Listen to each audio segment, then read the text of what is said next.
제2장. 그때 가이사 아구스도가 영을 내려 천하로 다 호적하라 하였으니 이 호적은 구레뉴가 수리아 총독이 되었을 때 처음 한 것이라. 모든 사람이 호적하러 각각 고향으로 돌아가매 요셉도 다윗의 집 족속이므로 갈릴리 나사렛 동네에서 유대를 향하여 베들레헴이라는 다윗의 동네로 그 약혼한 마리아와 함께 호적하러 올라가니 마리아가 이미 잉태하였더라. 거기 있을 그때 해산한 날이 차서 첫 아들을 낳아 강보로 싸서 구유에 누였으니 이는 여관에 있을 곳이 없음이로라. 안녕하세요. 행복한 아침 묵상으로 인사를 드립니다.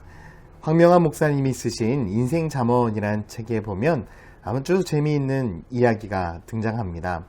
한 20살 정도 된 한 청년이 한여름에 길을 가고 있었습니다. 한여름에 길을 가다 보니까 여러분 얼마나 더웠겠습니까? 그래서 잠시 그늘에서 앉아서 쉬려고 숲속으로 들어갔습니다. 그 숲속에 들어가니 시원한 바람이 불고 땡볕을 피하다 보니까 솔솔 잠이 오는 것입니다. 그곳에서 깊은 잠이 들었습니다. 그런데 갑자기 어떤 한 노부부가 그곳으로 오는 거예요. 그리고 그 젊은이의 얼굴을 보고 깜짝 놀랐습니다. 왜냐하면 얼마 전에 하나님의 품에 안긴 자기의 외동 아들과 너무나 닮았던 거예요. 잠시 마차가 부서져서 고장이 나서 이제 고칠 때까지 잠시 쉬러 왔던 그곳에 자신의 외동 아들과 닮은 사람을 보니 이 노부부는 마음이 동했어요. 그리고 이렇게 이야기하는 것입니다. 여보, 하나님이 우리에게 다시 이 아이를 보내준 것이 아닐까요? 여보, 이 사람을 우리들의 양자로 받아들이라는 하나님의 뜻이 아닐까요? 이렇게 이야기를 하면서 그 젊은이를 계속해서 보고 있었습니다. 그리고 이 노부부는 어떻게 할 것인가 고민을 이야기하면서 이 젊은이를 외동으로 삼았으면 좋겠다, 양자로 삼았으면 좋겠다라고 마음적인 어느 정도 결론을 내리려고 하는 그 찰나에 마부가 이렇게 이야기하는 것입니다. 어르신, 마차를 다 고쳤습니다. 이제 가시지요. 이 말에 이 노부부는 모든 마음들을 내려놓고 다시 마차에 타서 가던 길을 갔습니다. 그리고 얼마 지나지 않아서 어여쁜 한 아가씨가 그 길을 지나가고 있었습니다. 그리고 이 남자를 보자 한순간에 너무 마음에 드는 것입니다. 그리고 잠을 자는 그 모습이 너무나 좋아서 그곳에 앉아서 나비나 벌레가 오지 못하도록 계속 잠을 잘 때 지켜주고 있었습니다. 그리고 너무 마음에 들어서 이 남자가 깨어나면 프로포즈를 한번 해볼까? 이렇게 생각을 하고 있었죠. 알고 봤더니 이 처녀는요, 이 마을의 유지의 외동딸이었습니다. 혼기가 가득 차서 이제 이 아이가 결혼을 해야 될 때가 되어서 신랑감을 찾고 있었는데 때마침 멋진 남자를 만난 거예요. 그래서 이 남자가 깨기만을 바라고 있는데 도대체 이 남자가 깨지 않는 것입니다.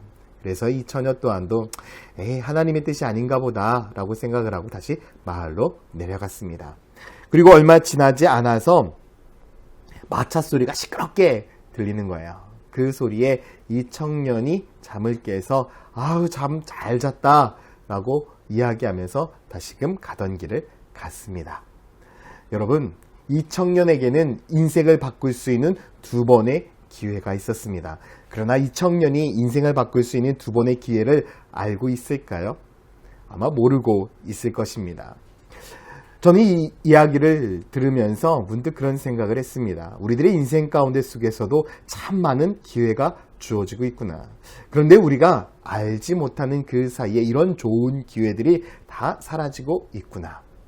그런데 우리들의 인생의 가장 좋은 기회, 그 기회가 무엇인 줄 아십니까? 바로 예수 그리스도와의 만남입니다.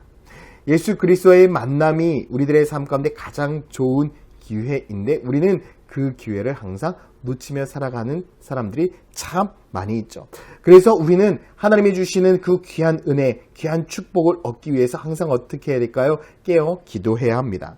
골로새 4장 2절 말씀에도 기도를 계속하고 기도에 감사함으로 깨어 있으라 라고 말씀하고 있죠.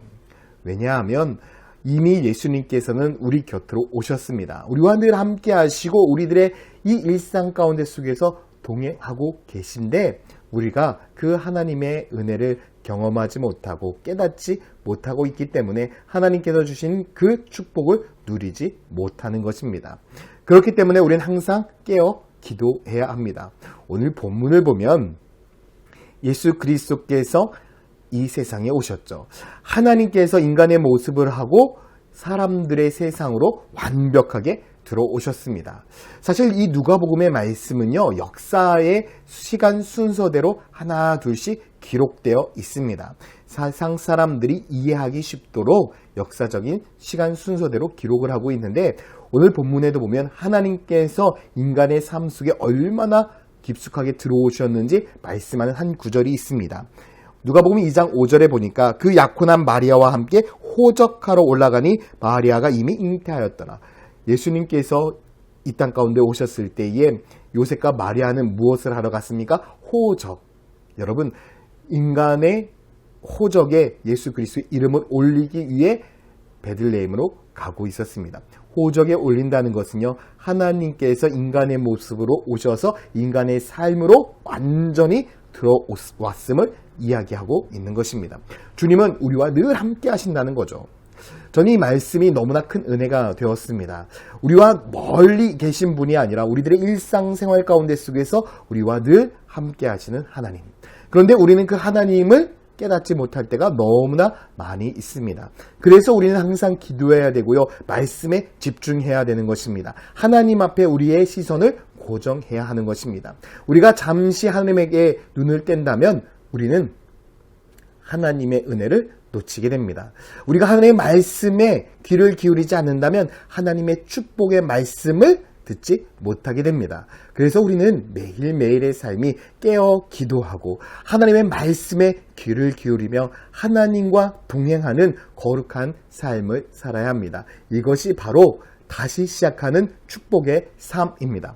여러분, 지금까지는 나 혼자 살아왔습니다. 내 힘대로 살아왔습니다. 이제는 주님과 함께 다시 시작합시다.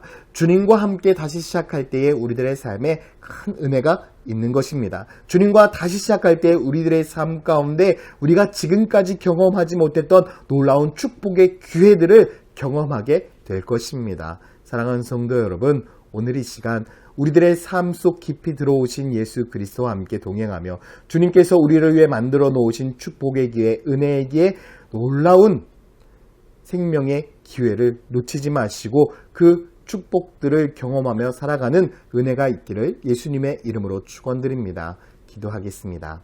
사랑과 은혜의 아버지 하나님, 오늘 하루도 우리가 주님만을 의지하고 붙들고 나아갑니다. 우리들의 삶 가운데 주님께서 주시는 얼마나 많은 기회가 있는지, 축복의 기회, 은혜의 기회, 회복의 기회가 얼마나 많이 있는지 우리는 알지 못합니다. 그러나 주님께서는 우리들에게 너무나 많은 축복의 기회를 주고 있습니다. 이제 그 주님만을 바라보고 주님만을 의지하고 나아갈 때 하나님께서 우리들에게 주신 놀라운 축복의 기회를 놓치지 않는 은혜가 있게 하여 주시옵소서. 감사드리며 예수 그리스도의 이름으로 기도드렸습니다. 아멘.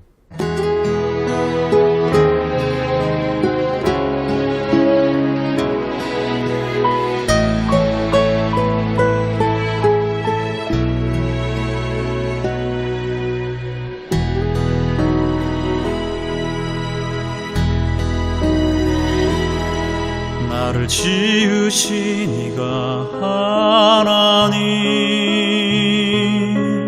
나를 부르신 이가 하나님, 나를 보내신 이도 하나님, 나의 나 된 것은 다 하나님 은혜라. 나의 달려갈 길 가도록 나의 마지막 꿈 다하도록 나로 그 십자가 품게 하시니 나의 나 된 것은 다 하나님 은혜라.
나를 부르신 이가 하나님,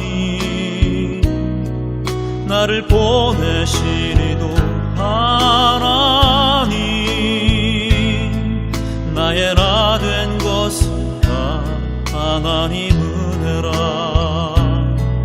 나의 달려갈 길 다가도록 나의 마지막 꿈 다하도록 나로 그 십자가 품게 하시니 나의 나 된 것은 다 하나님 은혜라.